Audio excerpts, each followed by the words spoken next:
Voilà pour la petite introduction. Bonjour à tous. Bon appétit pour ceux qui sont plein repas. Donc, bienvenue à vous dans ce nouveau webinaire Les experts viennent à vous qui est organisé par Ampersand World. Donc, pour ceux qui ne nous connaissent pas, on est un cabinet de consulting actif dans le recrutement et le coaching carrière depuis maintenant plus de 10-11 ans.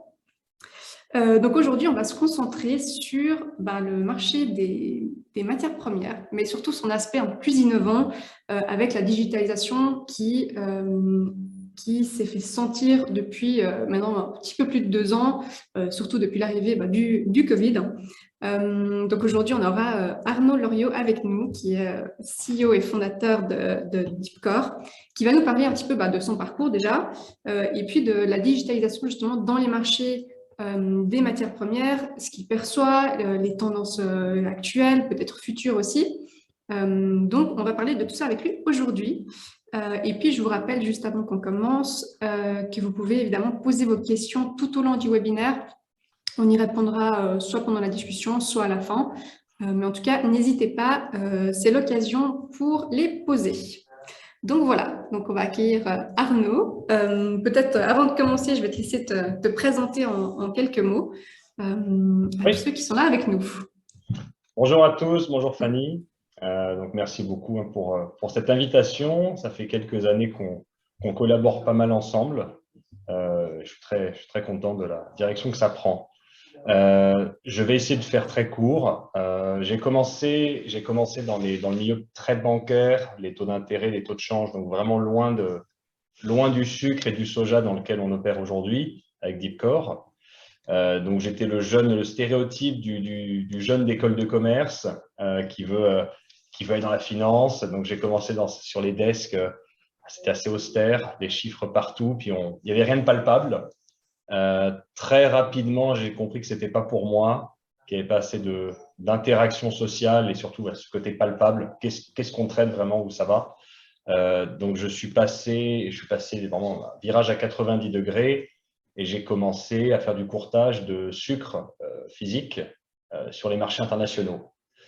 Et là, ça a été vraiment le début d'une belle découverte parce que c'est vrai le matin, vous commencez à travailler avec l'Asie, donc vos interlocuteurs, ils sont à Singapour, à Hong Kong, à Bangkok, puis après, vous passez par Dubaï, puis à l'heure du déjeuner, Genève, et puis on passe après à Miami, Sao Paulo, le Guatemala, et j'en passe. Donc, je suis resté dans le sucre depuis fin 2013. Puis voilà, j'ai gravi les étapes comme ça. On a très rapidement compris dans l'ancienne société où j'étais qu'il fallait se digitaliser. On parle de ça, c'était en 2014-2015. J'arrivais dans ce marché et en fait, en apportant aussi ce regard très naïf et très junior, je trouvais ça aberrant qu'on soit encore avec le téléphone à appeler 100 personnes par jour pour passer des prix et des infos qui étaient les mêmes pour tout le monde. Et donc, on a commencé à digitaliser un peu les process. Et puis, tout s'est accéléré quand j'ai monté Deepcore en 2019, où là, vraiment, on voulait continuer dans le courtage de sucre à l'international, mais vraiment en misant énormément sur le digital. Donc, on a créé notre propre plateforme de négoce.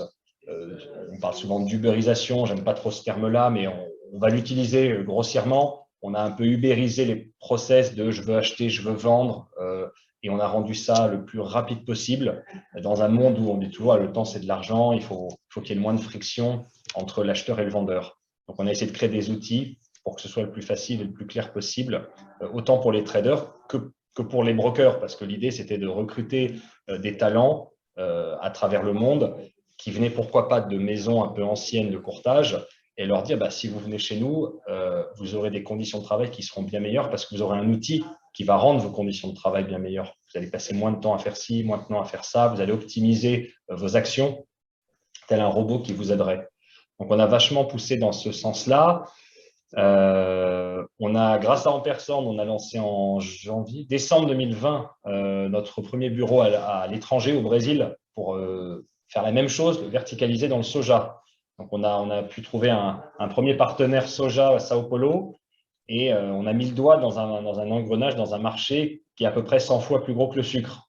Donc, on ne s'attendait pas à trouver quelque chose d'aussi gros. Mais donc, évidemment, il y a beaucoup de choses à moderniser. Il n'y a pas il n'y a pas une plateforme connue, officielle dans le marché soja. Donc, pour nous, c'est un super challenge depuis un peu moins d'un an. On verticalise, on réplique ce qu'on a, ce qu'on sait faire, on l'adapte au marché de façon vraiment sur mesure, toujours dans la même idée, optimiser le process entre acheteurs, vendeurs, réduire les erreurs humaines. Donc, on est courtier, en même temps, on est agence digitale et ouais, laboratoire on va dire, d'études de recherche-développement pour les traders et courtiers, surtout physique. Je sais qu'il y a beaucoup de gens qui font l'amalgame, mais vraiment, nous, c'est le physique, ça veut dire que tout ce qui est options, OTC, futures, on en est très loin. On crée des plateformes pour les traders où on peut lier leur book physique au book papier, comme on l'appelle, mais c'est vraiment pas notre spécialité, c'est pas ce vers quoi on se dirige, vraiment le physique, le vrai négociant à l'international. Et c'est du coup le fait d'être passé, on va dire, d'employé à entrepreneur. Est-ce que c'était justement dans cette dimension de se dire que peut-être aujourd'hui les entreprises ont besoin d'avoir ce petit souffle un peu plus digital et le mettre en place? Est-ce que c'était ça, on va dire, l'idée C'était le but, principale? c'était Ouais. le but parce que je pense que beaucoup de gens se retrouvent dans des situations où ils aiment leur job, mais ils voient des façons peut-être de l'optimiser, surtout ces derniers temps. Avec le Covid, il y a eu quand même une grosse accélération du digital, de la prise de conscience digitale. Et parfois, on n'a pas forcément un supérieur, un grand patron qui est très à l'écoute de ces choses-là. Et donc, ça peut être très frustrant pour des personnes qui ont voilà, 30, 40 ans et qui voient le besoin pressant, qui voient la concurrence qui, elle, le fait, qui fait les bons moves. Si on se rend compte qu'à son poste, dans sa structure actuelle, on nous dit non à toutes les idées, moi, ce que je dis toujours à mes amis, même à des traders qui parfois me parlent de leur frustration, je leur dis, mais va au bout de… Si tu penses que ça changerait vraiment les choses dans ton métier, dans tes prises de décision, mais pousse l'idée à fond. Parce que si tous tes patrons, N+1, N+2, N+3 te disent non, on n'y croit pas, c'est nul, c'est pas dans cette société que tu vas réaliser ce rêve de tester. Peut-être que tu auras tort, mais au moins tu l'auras testé, tu n'auras aucun regret.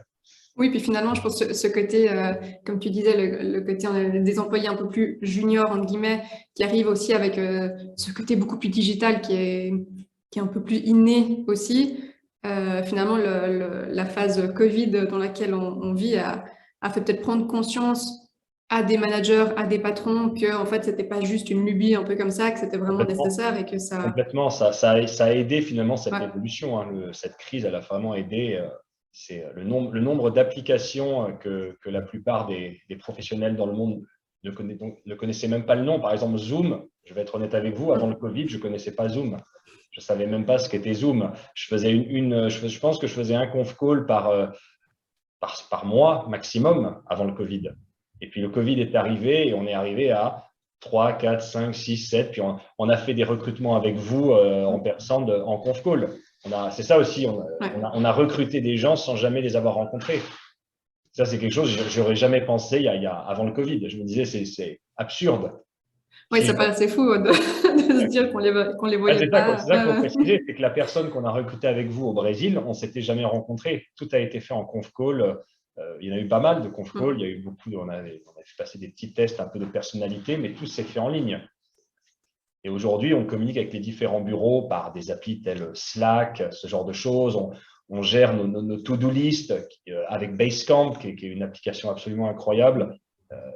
Tout ça, il y a 2-3 ans, c'était un peu la panade des startups. On parlait toujours Google, Facebook, mais dans le négoce des matières premières, j'avais aucun client qui me parlait de toutes ces applis. Elles ne les utilisait pas. Tout le Et monde venait juste, au bureau tous les jours. On avait un calepin, on notait les trucs. oui, ça s'est passé un peu d'une ère différente, D'un extrême à l'autre. enfin D'un deux ères extrême à complètement l'autre. différentes entre les Ouais. deux. Et du coup, justement, dans les entreprises peut-être avec lesquelles tu travailles, qu'est-ce que tu as vu comme changement en termes de digital ou des besoins qui se sont mis en place ou des manières de travailler spécifiques, on va dire, au trading? Le gros choc, mais je pense que tous les gens qui nous regardent aujourd'hui, ils le savent, le plus gros choc, ça a été le télétravail. Ouais. Je pense, hein, vraiment, ce qui a été le plus gros changement. Nous en tant que broker, on part donc à toutes les grosses maisons dans le monde et c'est assez intéressant de voir les dynamiques et les changements de politique interne. Certaines sont d'une flexibilité totale. Vous pouvez faire, pendant les périodes un peu dures de transition avec les confinements, même des très grosses structures disaient 100% télétravail pendant 3-4 mois. Vous aviez des nouveaux managers qui arrivaient dans les structures pour gérer 15-20 traders. Ils ne les ont pas rencontrés physiquement avant 4-5 mois. Ouais. Et donc, tout ça a généré de toute façon des obligations de s'adapter à des logiciels. Donc, des outils de collaboration comme ceux que j'ai cités juste avant, ou bien au sein de leur plateforme, par exemple, de gestion des positions d'achat et de vente, de type SAP, ils avaient des chats internes avec des sous-chats, des façons de communiquer. Et ça on l'a senti dès qu'on les avait au téléphone depuis maintenant plus d'1 an. On sentait que les choses avaient changé. Ils étaient souvent chez eux. On entendait les enfants. Et puis ils disaient, ah, je te laisse, j'ai un 6e conf call aujourd'hui, machin, mon truc a bugué. Donc ouais, ça a été le gros changement. Et tu vois aussi des entreprises qui ont justement pas cette flexibilité du tout et qui sont, on va Ouais, dire, encore sur le côté, on il veut y en pas a de qui ont du mal. office. Ouais. Il y en a où on sent que les managers, c'est aussi un conflit intergénérationnel. Ouais. Il y a des structures de trading qu'on connaît très bien aussi. Et les managers, 60-70 ans, ils ont beaucoup de mal à accepter le télétravail.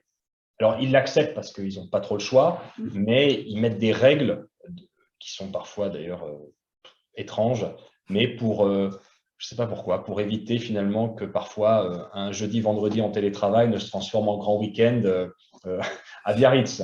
Donc, on entend ça, on entend des retours de managers qui essaient de dire ouais, les jours de télétravail, ce n'est pas le vendredi ni le lundi, par exemple. Ce genre de choses. Donc voilà, mais ça, je trouve que ça, c'est quand même aberrant. Mais donc, il y a encore beaucoup d'efforts à faire dans certaines structures. Il y en a où c'est 1 jour par semaine, maximum 2 jours. On entend vraiment de toutes les idées, en tout cas au sein des maisons de négoce. Oui, c'est vrai que là, on a souvent un peu deux sons de cloche selon les entreprises avec nous aussi avec lesquelles on travaille. Ah ouais, il y a de tout. Il y a Ouais. vraiment... Et du coup, est-ce que, à ton avis, ça va changer on va dire, vous faire évoluer d'une manière ou d'une autre, hein, le métier finalement de trader? Est-ce que ça va être touché par ça ou c'est Disons que juste ça a ouvert, l'organisation? je dirais à chaud que ça a ouvert des possibilités qui auraient été inenvisageables il y a encore 2 ans. J'entends par là qu'il y a eu beaucoup de chaises musicales, je parle que pour le sucre, il y a eu beaucoup de chaises musicales entre les maisons et les traders ces 2 dernières années, des traders qui démissionnent, qui changent de boîte, des traders qui perdaient leur emploi, qui en retrouvaient un 2 mois plus tard. Et quelque chose qui n'est pas anodin, c'est qu'on a noté quand même, on ne parle pas de centaines de postes, mais à l'échelle de ce micro-marché, c'était assez flagrant.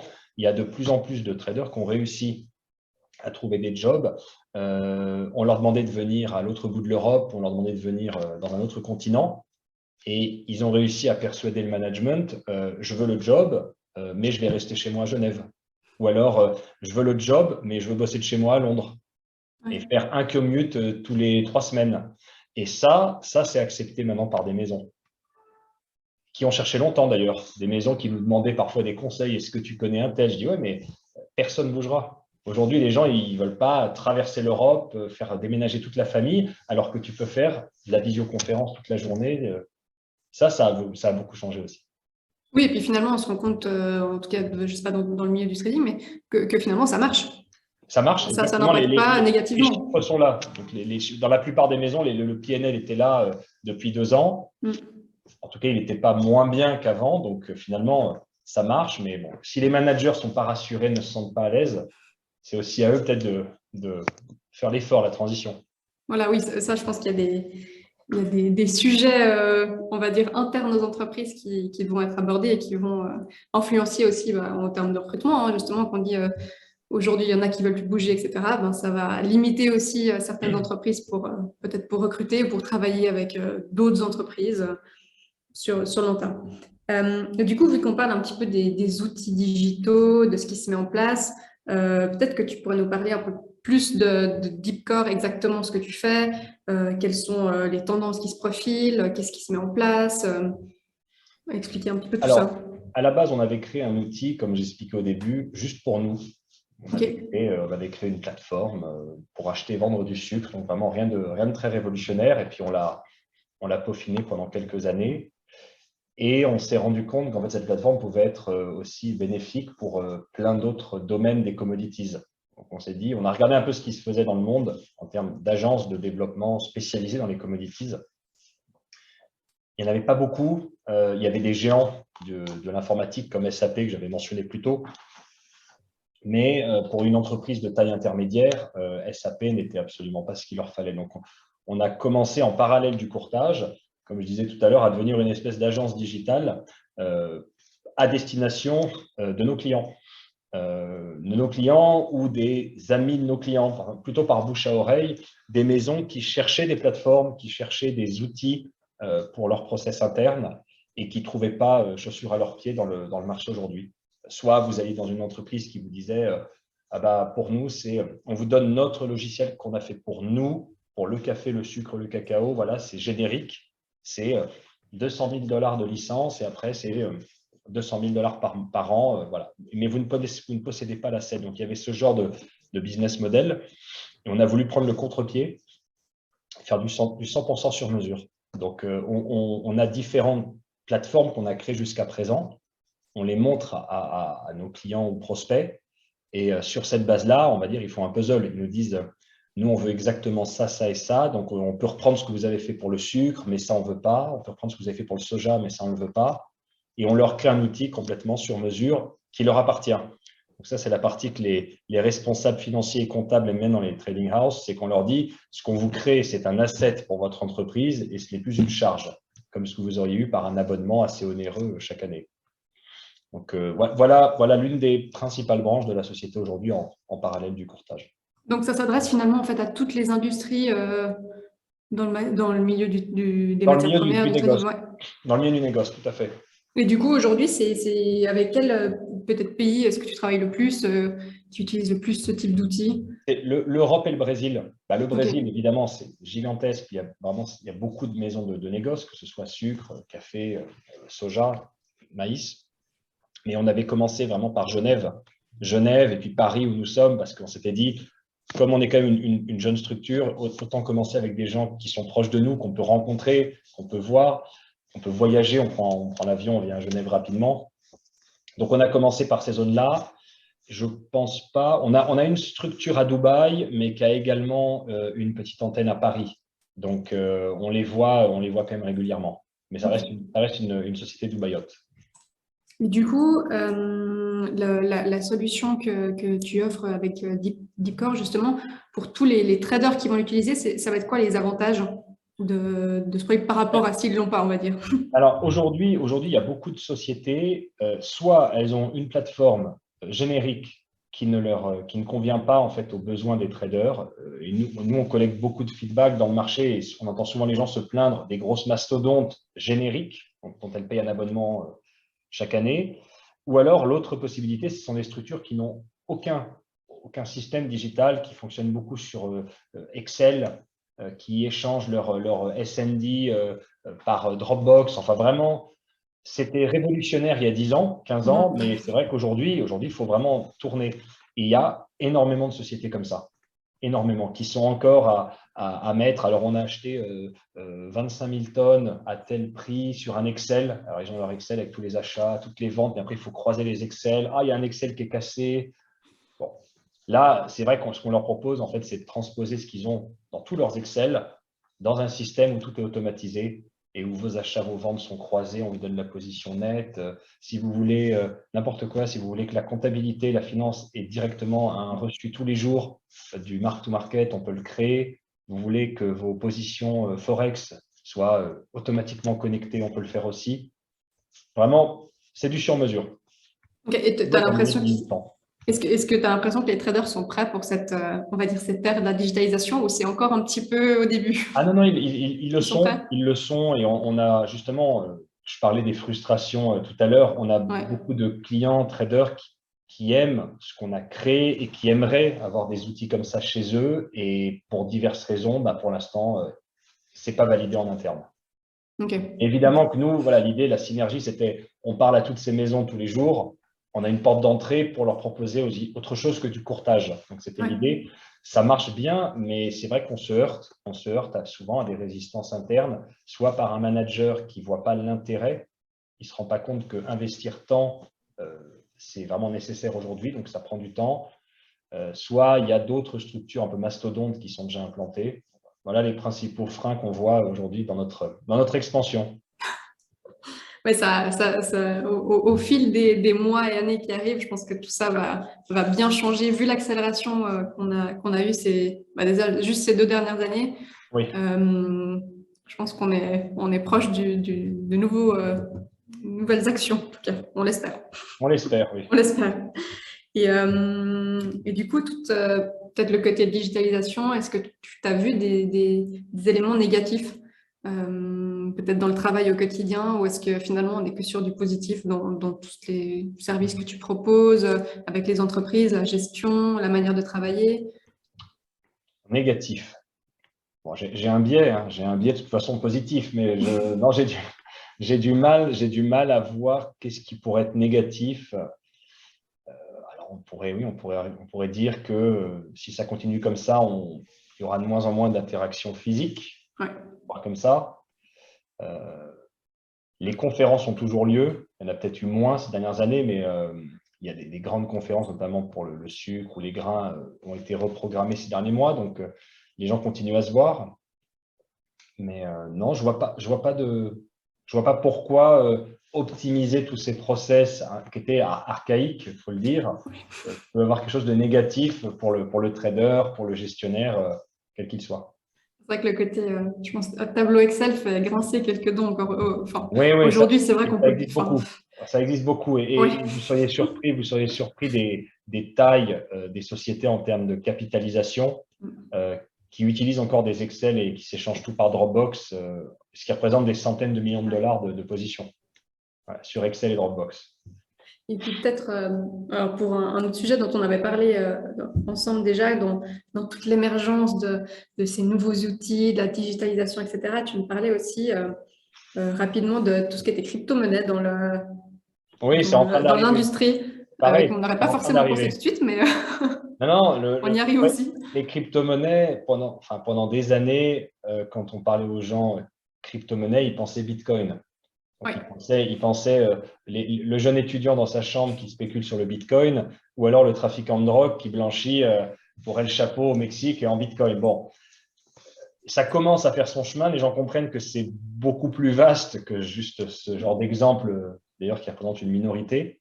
Mais là où c'est intéressant dans les matières premières, c'est que on commence à voir des clients, et j'en parlais avec une personne de chez Ampersand il n'y a pas longtemps, un premier client alors c'était un trader qui voulait une plateforme digitale, il vivait en Amérique centrale et il nous faisait part des problèmes qu'il avait avec les banques, notamment les taux de change avec dollars ou pire euros. Bon, il nous a payé en Bitcoin. Et je venais d'ouvrir un compte corporate, maintenant on peut faire ça, régulé AMF et tout, en crypto. Et j'ai trouvé que c'était vraiment pas anodin ce qui se passait. Ils préféraient nous payer les 90% en Bitcoin plutôt que faire un change qui ensuite serait passé par sa banque. J'étais assez surpris. J'en ai parlé avec d'autres traders et on a découvert que même en Afrique, il y a pas mal de projets blockchain qui Ok. créent donc des monnaies virtuelles afin de résoudre tous les problèmes d'exposition au forex de tous les pays africains en fait, qui en souffrent le plus, qui ont une inflation horrible parce que leur banque centrale ne gère pas bien. Donc tout ça, c'est en train d'arriver et c'est inévitable. Le monde du négoce va devoir le prendre en compte. Alors, c'est un peu tôt. Quand on en a parlé tous les deux, Fanny, il y a quelques mois, des sujets qu'on pourrait aborder, je disais on ne peut pas faire quelque chose de complet sur les cryptos dans les comos parce que c'est vraiment les débuts.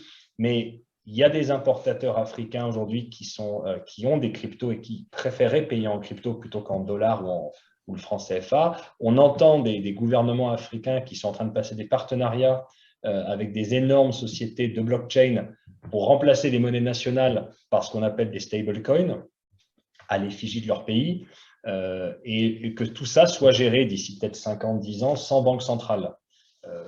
Donc, il y a beaucoup de choses qui sont en train de bouger et ça va avoir un impact direct, évidemment, sur les trade flows, sur le business day-to-day du trader qui négocie avec ces pays.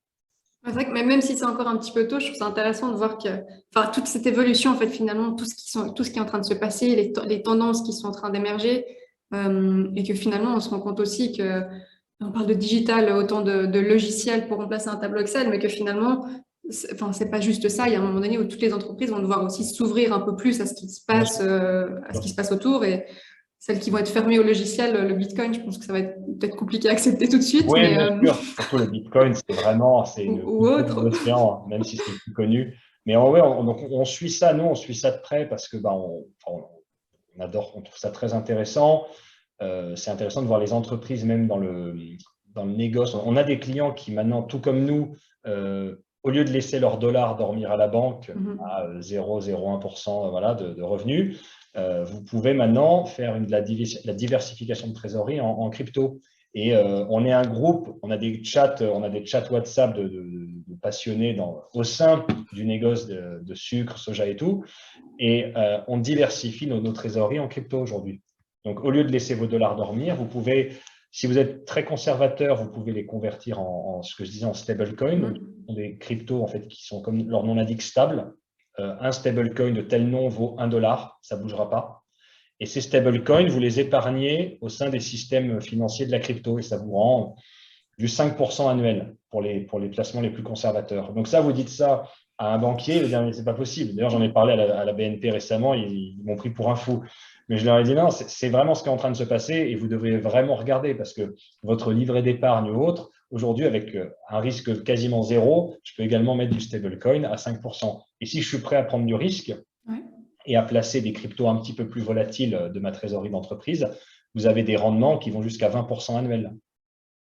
Ce qui n'est pas négligeable. Même les 5%, c'est pas Même les négligeable. 5%, même les 5%. Alors, nous on trouve ça aberrant en Europe et on trouve ça surréaliste. Mais en fait, là où il faut se rendre compte, c'est que ces modèles de finances décentralisées par les blockchains n'ont pas été faits pour nous, Européens. Nous, on est gâtés avec les banques centrales. On a des taux à quasiment 0%. Vous pouvez vous endetter sur 25 ans. Voilà. Mais si vous allez au Brésil, par exemple, j'étais avec mon bureau du Brésil récemment, on parlait de ça et ils n'avaient pas l'air surpris parce que je leur disais, je dis, mais vous vous rendez compte, 5%? Ils disent, bah, mais nous, vu l'inflation qu'on a au Brésil, un compte à terme classique pour un particulier, ça va être 9-10%. Parce que l'inflation va être à 7. Si vous allez en Éthiopie, on est plutôt à 30%, 20-25% d'inflation et les taux à 30. Et en fait, cette finance décentralisée qui est en train de se répandre partout, elle est censée mettre tout le monde au même niveau. La blockchain, c'est quelque chose qui est envisagé dans tes propres services? Parce que c'est déjà utilisé. Les blockchains sont utilisés. Il y a un géant, il y a une société avec laquelle on a essayé de se rapprocher pour créer un bridge, ce que certains d'entre vous connaissent peut-être, Covantis, qui a réussi quelque chose d'assez incroyable. C'est une société qui a été créée par Bunge, Glencore, Cofco, Cargill, je crois, et puis qui a fait venir toutes les autres. Ils ont créé la plus grosse plateforme de post-trade sous blockchain pour l'exécution de toutes les opérations de grains, je crois au Brésil en tout cas pour le moment. Et donc, on essaie de voir avec eux si on peut proposer un bridge de nos plateformes soja qui enverrait la data directement dessus. C'est très intéressant. Tout est fait sur un protocole blockchain. Vous envoyez les BL, les factures, c'est infalsifiable. Les frais de forwarder sont directement dessus. Quand vous avez un bateau qui a été acheté, revendu, je prends un exemple extrême, 10 fois, la plateforme permet d'authentifier chaque transaction et que vous sachiez, en fait, sans perdre de temps, bon, ben, A, tu as juste à appeler W et tu wash out le contrat. Au lieu d'appeler 25 sociétés différentes, est-ce que c'est toi? Est-ce que c'est toi? Est-ce que par hasard, c'est toi qui as le bateau? Donc, on est déjà dedans. Ça a déjà fait une belle percée dans les comos, mais on n'en est qu'au début, encore une fois. Et ça, c'est justement, si on parle peut-être des années à venir dans les comos, qu'est-ce que tu vois comme évolution, que ce soit au niveau technologique, au niveau des métiers? Est-ce qu'il y a des choses qui se profilent? C'est seulement un avis. C'est que mon opinion et peut-être que je me trompe, mais ce qu'a fait Covantis, je pense que c'est sur ce genre de point que le monde du négoce ne peut pas ne pas évoluer. C'est-à-dire que aujourd'hui, quand vous voyez qu'il faut prendre des HL pour aller envoyer un bill of lading à l'autre bout du monde pour qu'il soit signé, que la banque puisse relâcher les fonds, vous parlez d'un bout de papier qui doit traverser le monde. Rien que ça paraît incroyable aujourd'hui qu'on puisse le scanner par blockchain, infalsifiable, l'authentifier. Il faut vraiment que ça se démocratise et il faut que les banques en effet jouent le jeu. La grande difficulté de cette percée technologique avec la blockchain, c'est qu'il faut arriver à fédérer différents corps de métier qui forment ensemble la value chain dans les comos. C'est ce que Commenty, justement, a réussi à faire parce qu'ils avaient déjà comme fondateurs des très grosses multinationales qui avaient vraiment un poids dans le marché. Mais ils ont fait venir des freight forwarders. Ils nous ont proposé, à nous et d'autres sociétés de courtage, de venir nous mettre dessus. Ils voulaient vraiment que tout le monde vienne dessus. Bon, pour l'instant, ils n'ont pas tout le monde, mais leur approche est bonne. Arriver à réunir tout le monde. S'ils arrivent à avoir au moins, on va dire, 10 des principales banques utilisées dans le négoce mondial, c'est superbe. Ouais, donc finalement, il y a aussi, que ce soit des banques ou des entreprises, il y a une ouverture d'esprit aussi qui est politique. finalement… Chacun veut tirer la couverture. Les banques, je pense que les banques ne sont pas forcément rassurées parce que qui dit facilitation des process, digitalisation, blockchain, dit aussi peut-être moins de frais justifiables par une banque sur toutes ces opérations. Et là, si vous commencez à parler, on parlait des stablecoins, des épargnes, alors là, oui, là, ça ne les fait pas rire. Non, j'imagine. Il faut Ou alors, arriver à rendre tout le monde content. Ouais, c'est ça, les banques qui vont on va dire, s'orienter vers des nouvelles, justement, des nouvelles possibilités le plus vite, qui peut-être vont prendre le train en premier, et peut-être ce sera ça justement qui vont aussi tout à fait. Peut-être bien marcher après, on ne sait pas. Ce n'est qu'un avis. Pareil. Du coup, tout ce qui est justement le côté finalement, alors oui, c'est une plateforme avec Deepcore qui est digitale, mais est-ce que ce côté trop, on va dire, ou encore plus digital par la suite, le côté blockchain, etc., est-ce que pour une société privée comme la tienne, est-ce que ça pourrait être finalement un peu un côté négatif dans le sens où ça peut être une perte d'activité se déclenche avec ça? Alors, on se pose souvent la question, on n'a pas encore trouvé la réponse. Quel va être le prochain gros move pour nous? Justement, la prochaine vague qui arrive et qu'on aime bien un peu anticiper, ça va être quoi? Je ne sais pas. Une chose est sûre, c'est que on ne le fera pas seul, dans le sens où, à l'instar de Covantis, le marché d'aujourd'hui est beaucoup plus mutualisé. Et je ne crois pas en l'histoire de la société qui, elle seule, a la plateforme. On est les seuls à utiliser une plateforme dans le soja et dans le sucre, mais on n'a pas, évidemment, que notre intention n'est pas, en tout cas aujourd'hui, d'avoir évidemment le monopole.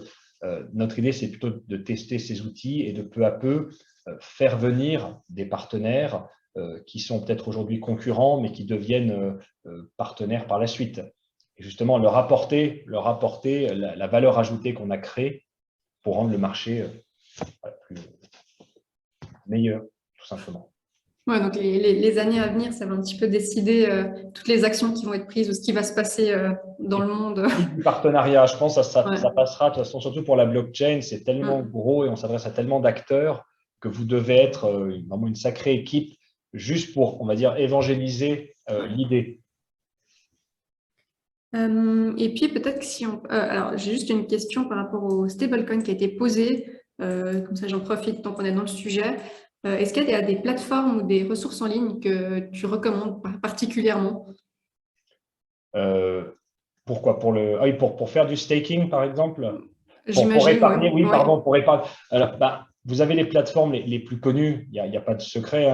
Moi, il y en a une qu'on aime, enfin, que j'utilise beaucoup, qui s'appelle Binance, qui est vraiment l'une des plus grosses au monde. Et c'est vraiment une espèce de banque en ligne. Vous pouvez faire des choses, mais enfin, je dois en utiliser même pas 30% de ses capacités, mais vous avez des possibilités de faire des placements très complexes, très exotiques en crypto que je n'ai pas encore exploré. Donc, il y a Binance et on utilise aussi une plateforme américaine qui nous rassurait pas mal parce qu'elle elle est cofondée par des hommes d'affaires très connus là-bas, comme Peter Thiel, et surtout, elle est backée par une boîte d'assurance qui, en cas de hacking ou autre, couvre les fonds, je crois, à hauteur de 300 millions de dollars, qui s'appelle Nexo, Nexo. Et donc, ces différentes structures, mais il y en a encore plein d'autres, proposent à des entreprises d'ouvrir des comptes corporate. Vous convertissez vos US dollars dans un stablecoin quelconque ou même dans des cryptos si vous avez un appétit du risque. Et ensuite, vous avez l'embarras du choix quant à ce que vous voulez en faire derrière. Ok. Alors, peut-être que je vais revenir un petit peu sur ton parcours à toi aussi un peu, maintenant qu'on a parlé beaucoup de digital, de justement comment tu es arrivé avec cette formation, par exemple, aujourd'hui. C'est vrai que la formation que tu as eue peut-être pour arriver dans cet univers du trading, Qu'est-ce qui a fait que tu es arrivé ici? Est-ce que tu aurais peut-être fait autrement si tu avais eu le choix? C'est vrai que le côté entrepreneurial, malgré tout, c'est quelque chose qui… Alors, on sort un tout petit peu de la digitalisation, même si c'est lié. C'est souvent intéressant aussi pour les gens de comprendre ce Ouais. qui a été fait derrière et Là, comment. on remonte, ouais. C'est vrai que j'ai commencé tout à l'heure la présentation par ma sortie d'école de commerce. On peut remonter un tout petit peu avant pour répondre à ta question. Euh, j'ai toujours aimé l'entrepreneuriat et ça va te surprendre, mais je crois que c'est à 14 ans que j'ai eu le déclic et que je me suis dit, euh, mais c'est un rêve d'enfant. Plus tard, je serai gestionnaire d'une entreprise. Mais c'était plus, je vais créer des choses. Je ne savais pas ce que j'allais créer, mais bon, j'avais vu des copains, des parents de copains quand j'avais 14 ans qui avaient des entreprises. Et en fait, je trouvais ça admirable de gérer les ressources humaines, de gérer la stratégie, de gérer l'évolution. Donc, j'avais 14 ans, mais sans idée précise. Mon école de commerce, j'ai fait un master, donc entrepreneuriat et non finance. D'accord. La finance, j'ai découvert ça vraiment sur le tard, à la fin de mon master.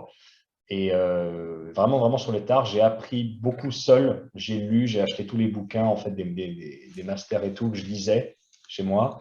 Et j'ai eu la chance d'avoir un premier job, vraiment le stagiaire finance. Mais j'ai fait mes preuves, puis après le junior, et puis voilà, puis on est monté. Mais j'ai jamais pris de cours de finance à l'école, pour en parler. Donc voilà, pour répondre à ta question, plus entrepreneur que dans la finance à la base. C'est vrai que c'est intéressant parce qu'on pourrait penser par défaut que ces études étaient plus Oui, dans la finance si bien tu sûr. commences. Oui, c'est vrai, on pourrait. Et même, je rajouterais même qu'après avoir quitté un premier job en banque, j'avais monté une start-up, et là, tu vas voir le lien, enfin, elle n'a jamais vraiment vu le jour. J'ai essayé de lever des fonds, je n'ai pas réussi, mais on voulait créer un équivalent de Poker Stars pour ceux qui jouent au poker, mais adapté au trading. L'idée, c'était de Ok. créer une plateforme de trading virtuel, donc argent virtuel, mais cotation réelle. Vous vous inscrivez à des tournois et puis celui qui a fait le plus de PNL au bout de 24 heures, voilà, remporté la mise que tout le monde avait mis au départ, qui pouvait être 1 euro, comme des tournois de poker vraiment pour toutes les bourses. Et on s'est heurté avec les avocats à l'époque à un débat philosophique. Est-ce que spéculer en bourse est un jeu de hasard? Est-ce que vous dépendez de la régulation sur les jeux de hasard, les jeux d'argent? Et en fait, on n'était pas les premiers à essayer de prouver que non, le trading n'est pas du hasard, mais ça peut en surprendre plus d'un.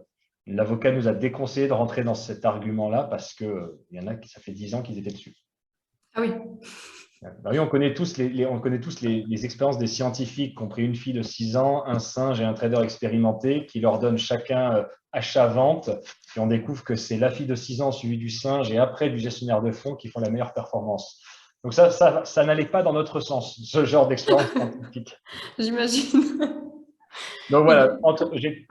j'ai eu ce déclic entrepreneurial très jeune et Oui. voilà, puis je l'ai gardé encore jusqu'à aujourd'hui. On verra jusqu'où ça va. Et justement, aujourd'hui, dans ton entreprise, parce que on parle beaucoup de toutes les entreprises, comment elles se sont adaptées, etc. Et toi, finalement, chez Deepcore, quel type de management tu as mis en place? Et est-ce que justement, le côté aussi Covid et justement digitalisation un petit peu plus, est-ce que ça a changé quelque chose aussi? Ça a changé énormément parce que avant le Covid, bon, on était tous, enfin tous, on n'était pas nombreux, mais on était en mode au bureau et on n'utilisait pas beaucoup d'applications pour aider au quotidien. Et je prends un exemple tout bête. Je ne sais pas comment tout le monde fait pour gérer sa to-do list journalière au bureau. Ça vient dans tous les sens. Vous prenez une fiche Bristol, vous notez to-do avec important, moins important. Bon, on était sur un bout de papier. Puis vous avez des applications, je me suis rendu compte, qui font ça en mieux. Mais en plus, vous pouvez attribuer des to-do list à vos collaborateurs, même s'ils sont à l'autre bout de la France. Vous leur mettez des deadlines, vous mettez des liens pour les aider. Et en fait, on a été obligé, avec les différents confinements, j'ai été obligé d'utiliser ces outils, sinon n'y arrivais plus. J'arrivais plus à rester en contact avec l'équipe. Je ne pouvais pas passer 300 coups de téléphone par jour pour dire, au fait, pense à faire ça. Au fait, là, il y avait des logiciels qui leur envoyaient un petit reminder tous les jours. Il faut faire ça. Puis quand ils le font, ils cliquent sur une case, done. Moi, je suis notifié. La comptabilité a été faite, le deal a été réalisé, le contrat a été fait. Tout ça, avant le Covid, on n'avait pas le réflexe d'autant se remettre au digital. Oui, finalement, c'est ça, c'est plus des réflexes qui sont revenus ou mis en place. Avant, on était un Skype de temps en temps, justement, où on ne trouvait pas son nom d'utilisateur parce qu'on ne l'avait pas utilisé depuis 6 mois. Oui, exactement. Alors là, on ne les oublie plus. Ah là, c'est bon, c'est connecté d'office. Et justement, par rapport à... c'est quoi la moyenne d'âge chez Deepcore? Parce qu'on parlait du côté plus junior et un peu plus, je mets des guillemets, senior avant aussi. 30, 33, 35 ans, je dirais. Oui, donc c'est quand même une population qui est très digitale déjà de base, donc qui s'est adaptée, Oui. j'imagine, assez facilement. Et on prend ce que je faisais même dans mes anciennes entreprises, ce que j'aimais bien, c'était tous les 6 mois, on avait un nouveau stagiaire qui venait. Donc là, en ce moment, on a des stagiaires pour tout ce qui est business développement, marketing digital. Bon, ça peut changer.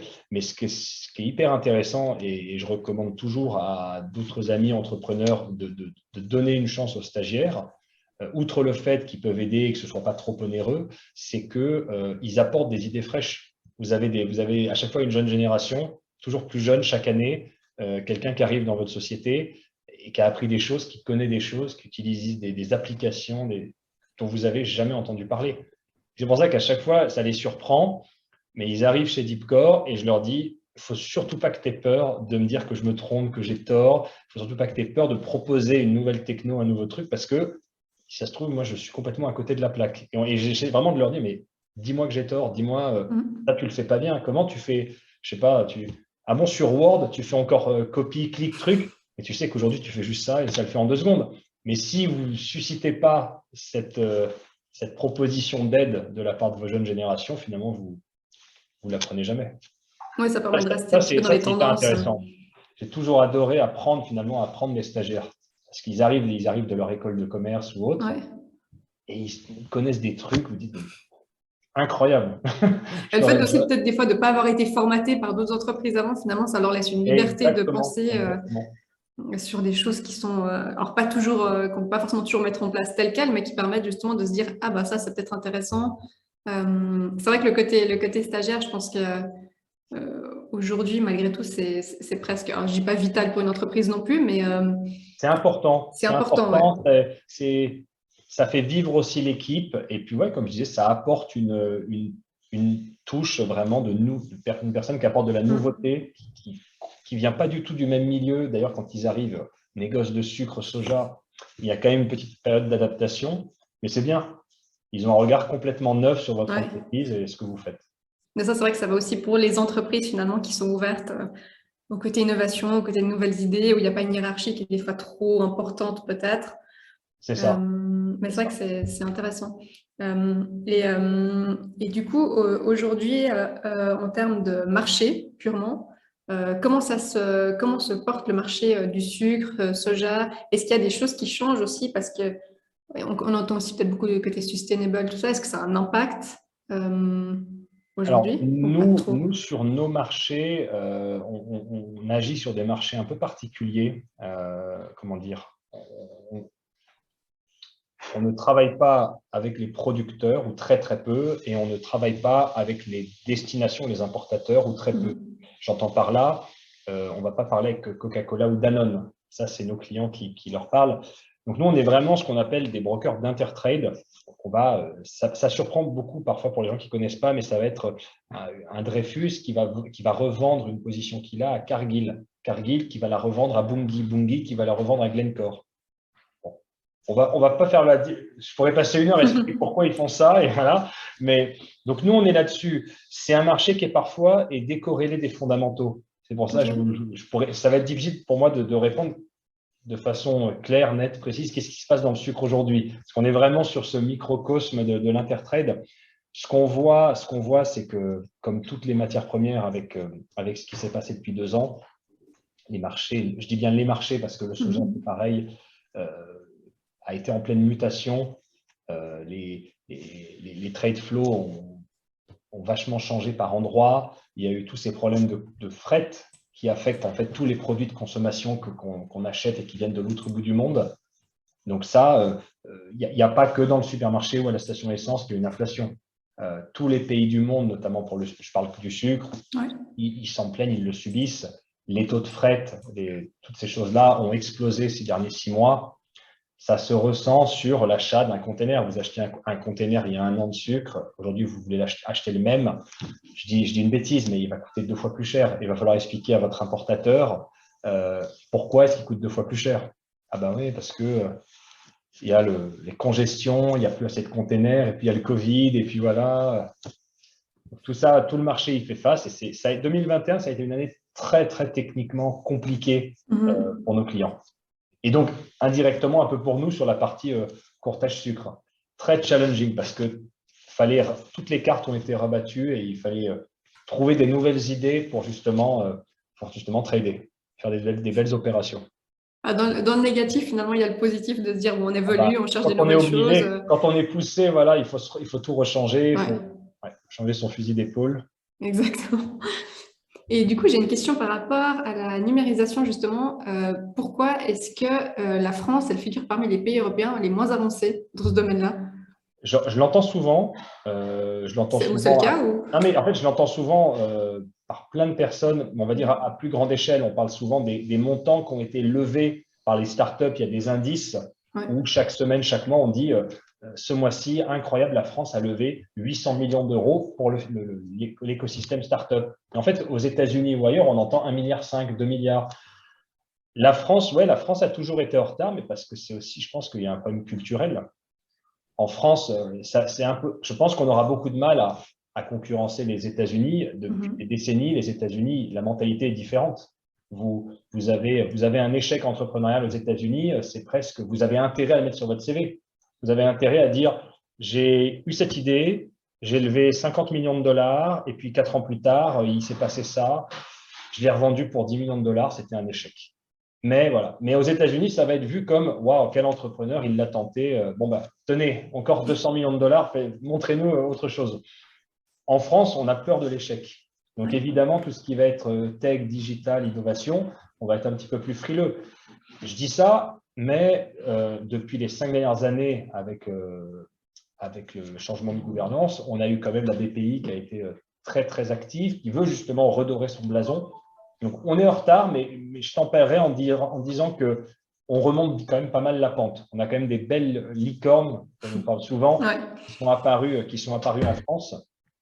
Et il y a eu vraiment une aide du gouvernement derrière pour les faire atteindre ce niveau. Nous-mêmes, à notre plus petite échelle, on a été encouragés, supportés par la BPI en France. On les appelle, on leur dit on a besoin, je sais pas, on a besoin d'un crédit à un taux quasiment 0%. On l'a en une semaine, quasiment. Ok, donc ça commence à se démocratiser. Ouais. Parce qu'on fait de l'innovation et parce qu'en fait, justement, ils veulent inciter en France maintenant à toutes les entreprises à se développer, à s'endetter pour faire de l'innovation. Okay. Ça arrive, oui, ça ne sera peut-être pas les pionniers dans l'industrie. On l'entend partout, toutes les chaînes télé, dès qu'il y a un intervenant, on dit toujours pourquoi la France est à la traîne. Ouais, c'est vrai qu'on est en retard, mais atteindre le niveau des États-Unis, c'est oui. Il ne faut pas oublier, en 98, avec Google, c'était les États-Unis, ce n'était pas la France. Ils avaient une petite longueur d'avance. C'est ça. Tant qu'on est sur le sujet déjà. Et du coup, j'ai une autre question par rapport, alors c'est nouveau par rapport à la blockchain, où il y a des compagnies qui proposent de faire des transactions donc sur la blockchain, par exemple pour les trades de riz. Oui. Est-ce qu'il y a un équivalent alors là on parle de Rice Exchange, oui. Est-ce qu'il y a un équivalent pour le sucre aujourd'hui ou est-ce qu'il y a d'autres entreprises majeures de trading qui font vraiment, qui utilisent la blockchain comme ça dans les Alors, je crois, alors avec la blockchain, payer, je ne sais pas, je connais Rice Exchange, j'avais discuté avec l'un des dirigeants, on partageait la même philosophie sur les marchés en général, et c'est une super aventure, hein, je les suis beaucoup. Eux, à la différence de nous, c'est que nous, on fait vraiment de l'intertrade, comme j'expliquais, toutes les grosses contreparties. Rice Exchange, sans connaître tout dans le détail sur leur offre de valeur, mais de ce que j'ai vu depuis quelques années, c'est vraiment eux, ce qu'ils veulent, c'est que toute la chaîne de valeur du producteur à l'acheteur se fasse en toute sécurité via leur plateforme. Donc, ça veut dire que le paiement doit avoir lieu dessus. Et Et on ne parle pas forcément que de multinationales qui pèsent des milliards. Okay. Donc, quand vous êtes un importateur de riz n'importe où sur Terre et que vous allez acheter une grosse cargaison à un producteur que vous n'avez jamais rencontré, vous ne savez pas d'où il sort, il faut que ce soit un peu protégé le paiement. Et ça va être grâce à la blockchain. Vous aurez une traçabilité, disons que le risque d'escroquerie sera extrêmement limité. Et du coup, est-ce que ça sera nous, on n'a pas d'intérêt en fait. Aujourd'hui, nous, on n'a pas d'intérêt dans notre marché à faire de la blockchain sur le sucre ou même sur le soja.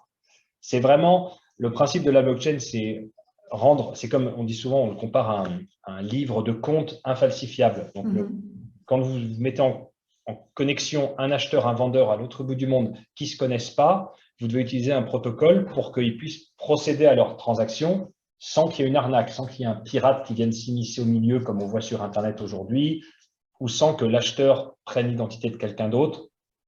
C'est de ce que j'avais cru comprendre, c'était en fait cet avantage qu'avait Rice Exchange avec le protocole blockchain.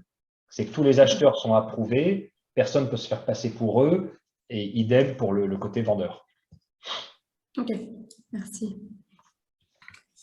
Et peut-être pour terminer, sauf si on a d'autres questions d'ici là. Donc du coup, pour Deepcore, quels sont les projets 2022 et plus? Est-ce que si la situation, on ne sait pas si elle change un petit peu ou pas, personne ne sait très bien comment ça va évoluer, mais quelles sont les visions pour ce qui arrive? On continue la digitalisation dans le sucre sur les prochains mois. Par des petites choses, des petits ajouts sur la plateforme pour rendre toujours les choses plus faciles à accéder, la data notamment plus facile. Et sur le soja, eh bien, comme je disais, on verticalise. On est en train de développer la plateforme côté soja, en tout cas pour une partie du marché, une petite partie du marché Brésil. C'est tellement gigantesque qu'on préfère commencer à faire des phases de test et on verra comment ça évolue. Donc, plateforme soja pour 2022 et puis on cherche toujours à recruter soja, maïs. Voilà, au cas où ça tombe dans l'oreille de quelqu'un. Voilà.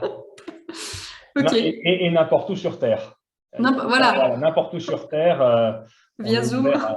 L'ancien trader ou broker qui veut travailler du fin fond des montagnes suisses, il n'y a aucun souci.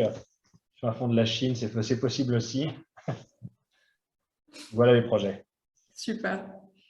Pour le moment, je n'ai pas de nouvelles questions par rapport au webinaire du jour. Je crois qu'on a fait le tour sur beaucoup de sujets. Il me semble qu'on a englobé pas mal de choses. Donc, je pense que c'est tout bon pour aujourd'hui. En tout cas, je voulais te remercier déjà pour ce webinaire très intéressant. Merci à vous d'avoir pensé à nous et c'est toujours un plaisir d'échanger et voir si on peut susciter des idées parmi les personnes qui nous écoutent. Voilà, donc si vous avez des idées, quoi que ce soit, n'hésitez pas à partager. Hein. Et à nous écrire. Voilà. On adore discuter, que ce soit, je dis nous parce qu'il y a toute l'équipe aussi tech et on adore, voilà, on a souvent des négociants, on a souvent des personnes qui nous contactent, qui nous voient sur LinkedIn, sur Google et qui nous disent voilà, j'ai une idée, je fais du café, voilà, je fais du cacao. Et ce que je disais au début, quelqu'un qui voit un problème dans son industrie et qui aimerait le résoudre avec du digital. Donc, on discute souvent. Ça se développe. Ok, donc en tout cas, s'il y en a qui sont intéressés par les services aussi de Deepcore, n'hésitez surtout pas à contacter Arnaud directement ou en personne et puis on met en relation évidemment après. Donc voilà, merci beaucoup pour aujourd'hui.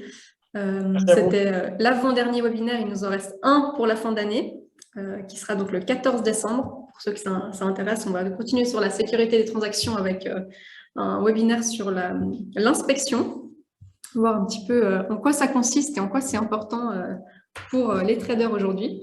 Donc voilà, donc n'hésitez pas à nous rejoindre et puis sinon, bonne fin de semaine à tous. Merci Arnaud et à tout bientôt. Au revoir. Au revoir.